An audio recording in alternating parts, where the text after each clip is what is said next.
रूस ने वसंत की शुरुआत बड़े योजनाओं के साथ की थी। एक विशाल हमला, डोनबास का पतन। यूक्रेन रूस की ताकत के आगे टूट जाएगा। वसंत की शुरुआत में क्रेमलिन का यही संदेश था। लेकिन पुतिन के साथियों के मुंह से जो भी बातें निकलती हैं, उनकी तरह ही यह संदेश भी कहे तो थोड़ा गलत था। रूस का वसंत हमला असफल रहा और पिछले साल पुतिन के लिए कुछ बेहद डरावना उभर आया है। यूक्रेन ने रूस के 1 लाख सैनिकों के खिलाफ नई रणनीति अपनाकर पुतिन की सेना को मौत के कगार पर ला खड़ा किया। यहां तक कि रूसी भी अंत को आते देख सकते हैं, लेकिन पुतिन का सिर इतनी गहराई में रेत में दबा है कि उन्हें पता ही नहीं चल रहा कि युद्ध का मैदान क्या संकेत दे रहा है। रूस हार रहा है। सारा मोमेंटम अब यूक्रेन के पास है। और अगर इस साफ हकीकत पर कोई शक है तो हमें बस रूस के वसंत अभियान से निकले असली आंकड़ों को देखना चाहिए। एक बड़ा हमला जिसे शरद ऋतु तक डोनबास के पतन की भूमिका तैयार करनी थी, उसने रूस को बेरहमी से याद दिलाया है कि यूक्रेन तो और भी मजबूत होता जा रहा है। ये आंकड़े यूक्रेन के मानव रहित प्रणाली बलों के नेता रॉबर्ट ब्रोगडी से हैं। आज 4 जून 2026 एसपीएस ग्रुप के गठन के 358 दिन बाद 11 जून 2025 पक्षियों ने दुश्मन बायोमास की 1 लाख लाशों का आंकड़ा पार कर लिया है, जिसमें पुष्ट अपूरणीय और सैनिटरी क्षतियां शामिल हैं। ब्राउडी ने टेलीग्राम पर कहा। ब्राउडी के अनुसार रूसी कीड़े ने ऐसा वसंत झेला है जो सालों तक याद रहेगा। और जिस संख्या में यूक्रेन ने सिर्फ 1 साल में सैनिकों को खत्म किया है, वो खास तौर पर तब और भी ज्यादा अपमानजनक हो जाती है जब इसे उस सेना के आकार के संदर्भ में देखा जाए जिसके बारे में पुतिन ने सोचा था कि उन्हें पूरे यूक्रेन पर कब्जा करने के लिए चाहिए होगी। फरवरी 2022 में जब रूस ने पूरे पैमाने पर आक्रमण शुरू किया था, पुतिन ने इस मकसद के लिए 1,80,000 सैनिकों को समर्पित किया था। सैनिकों ने 4 दिशाओं से हमला किया: कीव, डोनबास, तावरिया का दक्षिणी क्षेत्र और सिवेर्स्क स्लो बुझानचनिया क्षेत्र। विचार सीधा था, एक ऐसी तबाही मचाना जिससे यूक्रेन 3 दिनों में ढह जाए। लेकिन यूक्रेन बच गया और अब यूक्रेन ने इतने रूसी सैनिकों को मार गिराया है जो उस सेना के आधे से भी ज्यादा है, जिसके बारे में पुतिन ने सोचा था कि वह उनके दुश्मन को गिराने के लिए काफी होगी। ये शर्मनाक है। ये इस बात का साफ सबूत है कि पुतिन अपनी बनाई हुई महान सैन्य रणनीतिकार की छवि पर पूरी तरह खरे नहीं उतरे, जो उन्होंने खुद को एक महान सैन्य रणनीतिकार के रूप में बनाई थी। लेकिन इन सबसे भी बढ़कर 2026 की वसंत ऋतु में यूक्रेन ने जो किया वह देश की रणनीतिक प्रतिभा का प्रमाण है, क्योंकि उसने उस हथियार को जिसने यूक्रेन युद्ध को परिभाषित किया है एक असली गेम चेंजर में बदल दिया, जिसकी पुतिन ने कभी कल्पना भी नहीं की थी। यूक्रेन में हालात बदल रहे हैं, लेकिन इससे पहले कि हम जाने क्यों ना कुछ और आंकड़ों पर नजर डालें। यूक्रेन की किस्मत में बदलाव 11 जून 2025 को यूक्रेनी सेना की मानव रहित प्रणाली बल यूएसएफ के गठन से सीधे जुड़ा है। बेशक यूक्रेन ने इस बल के गठन से बहुत पहले ही ड्रोन का भारी इस्तेमाल करना शुरू कर दिया था, लेकिन यूएसएफ के साथ ही इसमें व्यवस्था, नियंत्रण और सहयोग आया। ड्रोन रणनीति का औपचारिक रूप 2025 के दूसरे हिस्से में रूस पर कहर बरपाने लगा और 2026 के मध्य तक यूक्रेन युद्ध में गेम चेंजर बन गए। इन ड्रोन के कारण अब जो 1 लाख से अधिक रूसी सैनिक मारे गए या घायल हुए हैं, वे तो बस शुरुआत है। अपने गठन के बाद से यूएसएफ ने सिर्फ 1 साल से कुछ ही दिन कम में 16.5 लाख लड़ाकू मिशनों के तहत रूसी ठिकानों पर 3,50,000 प्रमाणित हमले किए हैं। यानी रोज 5,000 लड़ाकू उड़ानें होती हैं और आगे के आंकड़े रूस के लिए और भी बदतर हैं। यूएसएफ ने पिछले 12 महीनों में 248 रूसी वायु रक्षा वाहनों, पुतिन के 817 टैंकों और 1,369 बख्तरबंद वाहनों को नष्ट किया है, जिनमें सैनिक वाहक और पैदल सेना लड़ाकू वाहन शामिल है। यूक्रेन के ड्रोन दबाव में रूस ने 4,890 तोपखाना प्रणालियां खो दी हैं, ब्रोडी ने बताया। ये रूस के लिए मोर्चे पर बेहद विनाशकारी है, क्योंकि तोपखाने का काम पैदल सेना को ऐसी गोलाबारी सहायता देना है जिससे वो आगे बढ़ सके। लेकिन वही रूसी तोपखाना जल रहा है और इसके परिणाम स्वरूप रूसी सैनिक बड़ी संख्या में मारे जा रहे हैं और ये सिलसिला जारी है। 342 स्वचालित तोपखाना प्रणालियां, 13 विमान और helicopter, 281 multiple launch rocket system, हैरान कर देने वाले 26,430 लॉजिस्टिक्स वाहन और इससे भी अधिक टोही और स्ट्राइक ड्रोन। ये सभी यूएसएफ की ताकत के आगे गिर चुके हैं, क्योंकि यूक्रेन के ड्रोन युद्ध के व्यवस्थित तरीके, जिसे उसने खुद विकसित किया है, पुतिन की हरकतों के लिए रूस को जबरदस्त जवाब दे रहे हैं। फिर हम वापस आते हैं हताहतों पर। सबसे पहले यह याद रखें कि जो आंकड़े हमने साझा किए हैं वे केवल यूएसएफ से आए हैं। पिछले एक साल में रूस को यूक्रेन की सभी रक्षा व्यवस्थाओं और इकाइयों को ध्यान में रखते हुए कई लाख ज्यादा हताहतों का सामना करना पड़ा है। दूसरा, 11 जून 2025 को इस इकाई के गठन के बाद से यूएसएफ द्वारा नष्ट किए गए रूसी सैनिकों की सटीक संख्या 1,82,000 है। उनमें से 53,477 मारे गए और 46,605 घायल हुए। रूस में मृतकों और घायलों का अनुपात असंतुलित है। डिप्यू इंस्टीट्यूट के अध्ययन ने 20वीं सदी के अमेरिकी सेना से जुड़े कई युद्धों की जांच कर यह उजागर किया। कुल मिलाकर मारे गए और घायल हुए लोगों का अनुपात हमेशा घायलों के पक्ष में रहा, यानी घायलों की संख्या मारे गए लोगों से ज्यादा रही। प्रथम विश्व युद्ध में हर एक सैनिक की मौत पर 3.83 सैनिक घायल होते थे। द्वितीय विश्व युद्ध में हर सैनिक की मौत पर 2.41 सैनिक घायल हुए। कोरियाई युद्ध में अनुपात 2.8, वियतनाम में 3.14 और अफगानिस्तान युद्ध में 9.98 था, यानी हर मारे गए सैनिक पर इतने घायल हुए। रूस में मारे गए सैनिक घायलों से ज्यादा है। यह विनाशकारी है और यह हमें दिखाता है कि यूक्रेन एक ऐसी ज्यादा कारगर मारक मशीन बन गया है जिसकी कल्पना पुतिन ने भी नहीं की थी जब उन्होंने फरवरी 2022 में 3 दिनों में यूक्रेन को नष्ट करने की योजना बनाई थी। यूएसएफ के आंकड़े अनुमान नहीं है। ब्रॉडी की हर बताई गई संख्या यूक्रेन के डेल्टा सिस्टम से ली गई है। हर चीज ट्रैक और सत्यापित होती है। सबूत सिस्टम में है। यूक्रेन को बस आंकड़े जोड़ने हैं ताकि दिख सके कि यूएसएफ के 1 साल के ऑपरेशन ने रूस को तबाह कर दिया। अगले 12 महीनों के लिए यूएसएफ ने 2 लाख हताहतों का नया लक्ष्य रखा है, जो पहले साल के नुकसान से 2 गुना है। आइए फिर वसंत आक्रमण पर लौटते हैं। यूएसएफ के अद्भुत आंकड़े 3 महीने की उस अवधि में अच्छी तरह फिट बैठते हैं जब रूस ने बहुत कम लाभ के लिए भारी मात्रा में सैनिक खो दिए थे। यूनाइटेड 24 मीडिया के मुताबिक रूस को इस वसंत करीब 1 लाख सैनिकों की कीमत चुकानी पड़ी, जिनमें से कई यूएसएफ ड्रोन से मारे गए। मीडिया आउटलेट के अनुसार मार्च अप्रैल में रूस ने यूक्रेन के 300 वर्ग किलोमीटर क्षेत्र पर कब्जा किया। फरवरी और मार्च के बीच के समय में यूक्रेन ने 400 से 500 वर्ग किलोमीटर क्षेत्र को मुक्त कराया था, जिससे यह संकेत मिलता है कि वर्तमान में रूस के लिए हालात लगभग ठहराव की स्थिति में हैं। इस आकलन का समर्थन युद्ध अध्ययन संस्थान ISW के आंकड़ों से भी होता है। इसका कहना है कि यूक्रेन की सेनाओं ने वसंत और गर्मियों के हमलों को काफी हद तक रोक दिया है और अप्रैल और मई दोनों में रूस ने क्षेत्र के मामले में शुद्ध नुकसान झेला है। अगर उन घुसपैठी इकाइयों को गणना से बाहर कर दे जो उन ग्रे जोन में काम कर रही है, जिन्हें दोनों पक्षों में से कोई भी नियंत्रित नहीं करता। ISW रिपोर्ट के मुताबिक अप्रैल में रूस को 116.01 वर्ग किमी का नुकसान हुआ। मई रूस के लिए और भी बुरा रहा। रूस के लिए 281.10 वर्ग किमी का नुकसान 2023 की गर्मियों के बड़े यूक्रेनी जवाबी हमले के बाद सबसे कम स्तर था। इसे ठहराव कहना सही नहीं होगा। रूस तेजी से यूक्रेन के सामने जमीन खो रहा है। रूस के लिए यह वसंत असफल रहा। गर्मी भी अच्छी नहीं होगी, खासकर जब यूएसएफ हमले तेज कर रहा है। अगर यूएसएफ अगले 12 महीनों में ऐसे मासिक आंकड़े हासिल करने लगे जिनसे कुल 2 लाख हताहतों का दावा बन सके, तो रूसी सेना, जो पहले ही अंतिम समय में है, पूरी तरह खत्म हो जाएगी।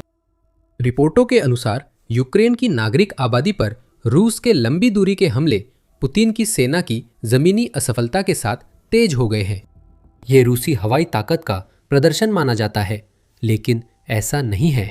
यूक्रेन के आबादी वाले इलाकों पर बढ़ते हमलों में हम जो देख रहे हैं वो एक रूसी हमले की आखिरी सांसें हैं, जो पहले ही बिखर चुका है।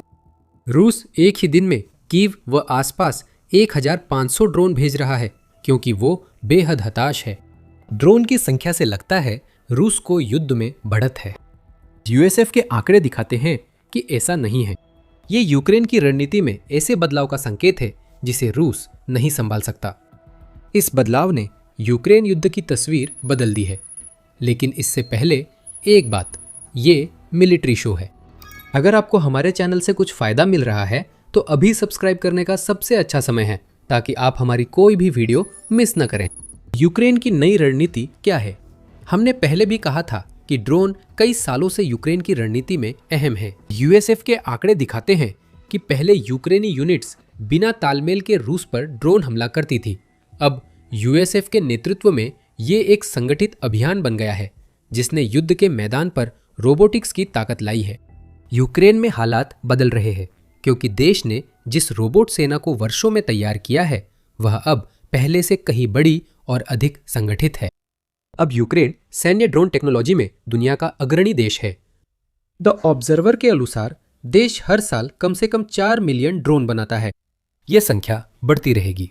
जनवरी में यूरो मैदान प्रेस ने बताया कि यूक्रेन 2026 में 7 मिलियन ड्रोन बनाएगा।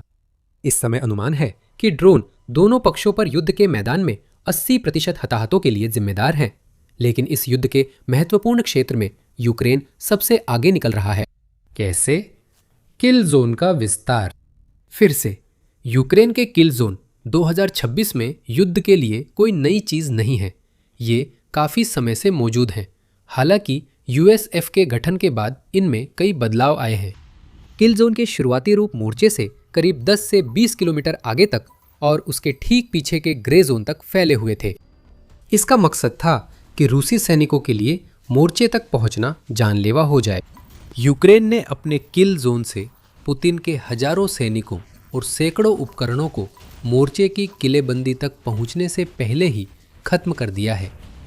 यह पहले ही शानदार रणनीति थी, अब और ताकतवर हो गई है। रूस की मुख्य समस्या है कि ल जोन अब बहुत बढ़ गए हैं।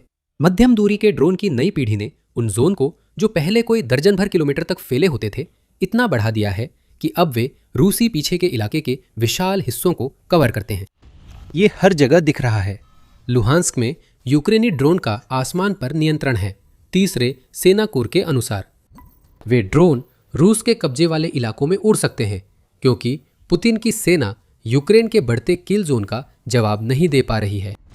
हम डोनेट्स्क में भी कुछ ऐसा ही देख रहे हैं, जहां यूक्रेन के ड्रोन ने डोनेट्स्क हवाई अड्डे पर फायर कंट्रोल हासिल कर लिया है, जिसे रूस एक लॉजिस्टिकल नोड और ड्रोन लॉन्च व स्टोरेज साइट के रूप में इस्तेमाल करता है, ताकि कब्जे वाले इलाकों में अपने अभियानों का समर्थन कर सके।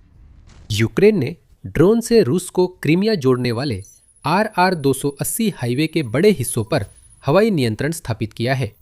अब किल जोन लगभग 100 किलोमीटर तक फैले हुए हैं। यही वह विकास है जिसने यूएसएफ द्वारा रिपोर्ट किए गए आंकड़ों को संभव बनाया है। लेकिन जो आगे होगा वो रूस को चौंका देगा। यूएसएफ का यह दावा केवल यूक्रेन की बदलती किल जोन रणनीति के कारण नहीं है कि वह दूसरे साल में अपनी संख्या दोगुनी करेगा। मामला सिर्फ इतना नहीं है, डेटा भी यूक्रेन की सफलता में अहम भूमिका निभा रहा है, क्योंकि यूक्रेन की सेनाएं जंग के मैदान में रूस से ज्यादा और बेहतर खुफिया जानकारी जुटा रही हैं। 4 जून की वॉल स्ट्रीट जर्नल रिपोर्ट में बताया गया कि रूस पर यूक्रेन के ड्रोन हमलों के पीछे एक गुप्त हथियार है। यूक्रेन की किल चेन में तेजी आई है, क्योंकि अब उसे रियल टाइम सैटेलाइट इमेजरी सैनिकों के फोन पर मिल रही है। वह इमेजरी हजारों टोही ड्रोन द्वारा रूसी ठिकानों की real time footage delta system तक भेजने के साथ मिलकर यूक्रेन को अब तक युद्ध के किसी भी अन्य समय की तुलना में कहीं अधिक तेजी से लक्ष्यों की पहचान करने और उन पर हमला करने की सुविधा दे रही है। यूक्रेन के ड्रोन विकास से सेना को जियो स्पेशियल इंटेलिजेंस पहुंचने में लगने वाला समय 90% घट गया है, जिससे ड्रोन कार्रवाई की गति लगभग दोगुनी हो गई है। यूक्रेनी सेना द्वारा इस प्रोग्राम की तैनाती अनक्लासिफाइड कमर्शियल सैटेलाइट इमेजरी के पहले ज्ञात उदाहरण को दर्शाती है। यह सीधे एक सैनिक तक पहुंचती है और रियल टाइम युद्ध संबंधी फैसलों का मार्गदर्शन करती है। कंपनी के सैन्य विश्लेषकों के अनुसार जर्नल यूक्रेन के खुफिया जानकारी जुटाने के नए तरीके के बारे में यह कहता है। यूक्रेन द्वारा उपयोग किए जा रहे वाणिज्यिक सैटेलाइट्स पहले गूगल मैप्स को अपडेट करने और अवैध मछली पकड़ने की पहचान जैसी शांतिपूर्ण कार्रवाइयों के लिए इस्तेमाल होते थे। यूक्रेन इनका उपयोग रूसी सैन्य ठिकाने ढूंढने में करता है और मिलते ही यूएसएफ व अन्य ड्रोन इकाइयां तुरंत कार्रवाई करती हैं। ये सिर्फ युद्ध के मैदान का बदलाव नहीं, बल्कि ड्रोन युद्ध के नियमों को फिर से तय करना है। यह कहना अजीब है क्योंकि यूक्रेन युद्ध रोबोटिक युद्ध का जनक बन चुका है, जैसा पहले कभी नहीं देखा गया। यूक्रेन के लिए यह सामान्य है कि उसके सैन्य दिमाग हमेशा उपलब्धियों से आगे सोचते हैं।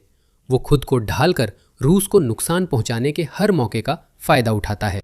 यही चीज विस्तारित मारक क्षेत्रों और सैनिकों तक खुफिया जानकारी पहुंचाने वाली व्यावसायिक सैटेलाइट फीड्स के इस्तेमाल में दिख रही है। यूक्रेन रूस से 2 कदम आगे रहता है और यूएसएफ तथा यूक्रेनी सेना द्वारा अब जो आंकड़े सामने आ रहे हैं वे दिखाते हैं कि देश की रणनीति कारगर है। इसका पुतिन पर क्या असर होगा? रूस के नेता यूक्रेन युद्ध में अहम मोड़ पर नियंत्रण खो रहे हैं। सिर्फ दसियों हजार सैनिकों की मौत और कब्जे वाले इलाकों में उपकरणों का नष्ट होना ही नहीं है। अब यूक्रेन के ड्रोन रूस के इतने अंदर तक पहुंच रहे हैं कि वे सेंट पीटर्सबर्ग पर भी आसानी से हमला कर सके, खासकर उस रूसी दावोस आर्थिक कार्यक्रम की पूर्व संध्या पर, जिसे पुतिन अर्थव्यवस्था की ताकत दिखाने के लिए उपयोग करते हैं। रूस की रक्षा प्रणाली की उस नाकामी से पहले पुतिन को मजबूर होकर मास्को की वार्षिक विजय दिवस परेड को इतना छोटा करना पड़ा कि उसमें रूस के सैन्य उपकरणों में से कोई भी शामिल नहीं था। ये रूस के डर से हुआ कि यूक्रेन के ड्रोन परेड में सैन्य उपकरणों पर हमला कर सकते हैं। यूक्रेन के ड्रोन अब पहले से ज्यादा गहराई और ताकत से हमला कर रहे हैं और फ्रंटलाइन और मारक क्षेत्र अभियानों की तीव्रता भी कम नहीं हो रही है। यह विकास है। यूक्रेन लगातार बेहतर ड्रोन बना रहा है और अब इनका इस्तेमाल पहले से ज्यादा संगठित तरीके से कर रहा है। यही है कि एक साल में यूएसएफ द्वारा किए गए 1 लाख से ज्यादा रूसी हताहत और दसियों हजार सैन्य उपकरणों का नुकसान रूस के लिए असल मायने में क्या है। ये कोई चरम बिंदु नहीं है, ये तो आने वाली और भी बदतर चीजों की बस शुरुआत है। रूस की सेना मरणासन्न हालत में है और यूक्रेन पुतिन के 2026 अभियान पर निर्णायक हमला करने की तैयारी में है। और ये सिर्फ हम ही नहीं कह रहे हैं, पूरे रूस में पुतिन के अपने लोग उन्हें बता रहे हैं कि अब युद्ध खत्म करने का समय आ गया है। वे जानते हैं जो पुतिन मानने से इनकार कर रहे हैं। अब रूस के लिए सब कुछ खत्म हो चुका है। आप कहीं भी देखें, असंतोष की लहर बनती हुई दिख रही है। ये रूस के उच्च वर्ग में भी साफ दिखाई दे रहा है। वॉल स्ट्रीट जर्नल ने 3 जून को रिपोर्ट किया। पूरे रूस में देश की सत्ता के शीर्ष पर बैठे कुछ ज्यादा आक्रामक लोग पुतिन से कह रहे हैं कि अब रुकने का समय आ गया है। उनमें से एक ओलेग सरयोव है, पूर्व यूक्रेनी सांसद जो कभी क्रेमलिन के पसंदीदा थे। 2014 से पुतिन के यूक्रेन में प्रयासों का समर्थन करते रहे हैं। एक समय सरयोव को उस कठपुतली सरकार का नेता बनने के लिए तैयार किया जा रहा था जिसे पुतिन यूक्रेन में स्थापित करना चाहते हैं। अब इस गद्दार ने अपने मालिक से विश्वासघात किया है क्योंकि उसने अपने अनुयायियों को टेलीग्राम पर चेतावनी दी है कि वे रूस की निश्चित जीत के भ्रम में न पड़े। रूस के ड्रोन युद्ध केंद्र के प्रमुख अलेक्सी चुडायेव जैसे अन्य लोग कह रहे हैं कि रूस सिर्फ गतिरोध की ओर नहीं बल्कि यूक्रेन के लगातार बदलते तौर तरीकों के कारण पूरी हार की ओर बढ़ रहा है। ऊपर की सोच को रूसी सैन्य ब्लॉगर्स भी दर्शाते हैं जो अक्सर पुतिन के युद्ध के सबसे बड़े समर्थक होते हैं, लेकिन अब वे भी अपने नेता के खिलाफ होने लगे हैं। जारियोव की घटना सिर्फ शुरुआत है। क्रेमलिन समर्थक वकील और सैन्य ब्लॉगर इलिया रेमेज़लो ने कहा कि वे अब पुतिन का समर्थन नहीं करते। उन्होंने 5 कारण बताए और पुतिन को अवैध राष्ट्रपति बताते हुए उन पर युद्ध अपराधों का मुकदमा चलाने की बात कही। चूहे अक्सर डूबते जहाज से भाग जाते हैं। रूस में अब वे लोग जो पुतिन के आक्रमण की शुरुआत में समृद्ध हुए थे, दुनिया को ये जताने की भरसक कोशिश कर रहे हैं कि वे अब अपने नेता का समर्थन नहीं करते। यह आत्मसंरक्षण है और कई तरह से दयनीय है, लेकिन ये उस हकीकत को नहीं बदलता जिसका अब पुतिन सामना कर रहे हैं, और वो ये है कि अब उनके अलावा हर कोई देख रहा है कि हवा किस दिशा में बह रही है। यहाँ तक कि रूसी लोग भी, जिन पर क्रेमलिन का प्रचार पागलपन की हद तक बरसाया जा रहा है, पुतिन से कह रहे हैं कि अब रुकने का समय आ गया है। टीवीपी वर्ल्ड के अनुसार रूस के गैर सरकारी लेवाडा रिसर्च सेंटर द्वारा फरवरी में कराए गए एक सर्वे में दिखाया गया कि केवल 24% उत्तरदाता ही युद्ध जारी रखने के पक्ष में हैं। 67% लोगों ने कहा कि रूस के लिए शांति वार्ता शुरू करने का सही समय है। ये सब फरवरी की बात है। रूस में युद्ध विरोध बढ़ रहा है क्योंकि रूसी क्षेत्र पर ड्रोन हमले और यूएसएफ के आंकड़े सामने आ रहे हैं। पुतिन युद्ध खत्म नहीं करेंगे। उन्होंने जेलेंस्की की हालिया शांति वार्ता की अपील को पहले ही खारिज कर दिया है, यह दावा करते हुए कि इसका कोई मतलब नहीं है, क्योंकि वह यह दिखाने की कोशिश कर रहे हैं कि यूक्रेन के राष्ट्रपति शांति चाहने को लेकर गंभीर नहीं है। यह एक झूठ है। पुतिन का मतलब है कि रूस के पास अब कोई चाल नहीं बची, दबदबा खत्म हो गया है। बातचीत से मिलने वाली शांति पुतिन की इच्छा पूरी नहीं करेगी, जिससे उनका आक्रमण रूसी जानों की भयावह बर्बादी कहलाएगा। पुतिन नहीं चाहते कि यही उनकी विरासत बने, इसलिए वो लड़ाई को जबरन जारी रखे हुए हैं, भले ही रूसी सेना की अंतिम सांसें देश में सुनाई दे रही हों। पुतिन अपनी विरासत से बच नहीं सकते। अब वह केवल यही आशा कर सकते हैं कि उनकी मृत्यु उससे पहले हो जाए, इससे पहले कि वह इतिहास की किताबों में उस असफलता के रूप में दर्ज हो जाए जो वह खुद जानते हैं कि हैं। जब खुद रूसी लोग उन्हें बता रहे हैं कि अब रुकने का समय आ गया है, तो पुतिन को समझ जाना चाहिए कि सब कुछ खत्म हो चुका है। और हम देख रहे हैं कि यूक्रेन में हर जगह हालात बदल रहे हैं, खासकर लुहांस्क में। अब यूक्रेन ने उस इलाके में आसमान पर नियंत्रण पा लिया है जिसे रूस ने युद्ध की शुरुआत से कब्जे में लिया था। जानिए यूक्रेन ने ये कैसे किया और रूस के लिए इसका क्या मतलब है, हमारे वीडियो में। अगर आपको वीडियो पसंद आया हो तो द मिलिट्री शो को सब्सक्राइब करें। हम उस रूसी साम्राज्य के पतन को दिखाते हैं जिसे पुतिन बना नहीं सके। देखने के लिए धन्यवाद।